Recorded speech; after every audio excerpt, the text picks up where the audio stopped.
গত ২ বছর ধরেই অন্যান্য সব বিষয় ছাপিয়ে পর্তুগালে সবচেয়ে গুরুত্বপূর্ণ হয়ে ওঠে অভিবাসন ইস্যু। ক্ষমতায় এসেই প্রায় ১ বছরে অভিবাসন আইনে নানা পরিবর্তন আনে ক্ষমতাসীন পিএইচডি বা এডি সরকার।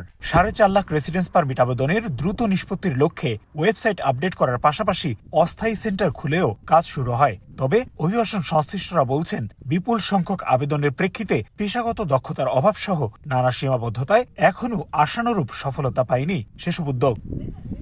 নতুন রেসিডেন্স পারমিট প্রাপ্তিতে দীর্ঘ সময় লাগার পাশাপাশি নবায়নেও তীব্র ভোগান্তিতে অভিবাসীরা। মেয়াদ উত্তীর্ণের ৬ থেকে ৭ মাস পার হলেও নবায়নের অ্যাপয়েন্টমেন্ট পাচ্ছেন না অনেকে। ফলে বৈধ হয়েও গুরুত্বপূর্ণ কাজে পর্তুগালের বাইরে যেতে পারছেন না অনেক প্রবাসী। আবার স্ত্রী সন্তান সহ পরিবারকে নিয়ে আসতে আবেদন জমা দেওয়ার অ্যাপয়েন্টমেন্টও বন্ধ দীর্ঘদিন।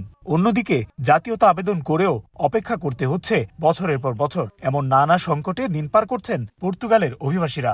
সরকারিভাবেই হোক আর যেটাই হোক, এখন অনেকটা রেসিজম বেড়ে গেছে, যেটার কারণে যারা আমরা বাংলাদেশিরা সহ এশিয়ানরা বসবাস করি তারা একটা ভবিষ্যতের জন্য দুঃস্বপ্ন দেখছি। এমন পরিস্থিতিতে অভিবাসীদের মধ্যে হতাশা বাড়ছে উল্লেখ করে সরকারের সদিচ্ছা বাড়ানোকেই একমাত্র সমাধান বলছেন অভিবাসন সংশ্লিষ্টরা।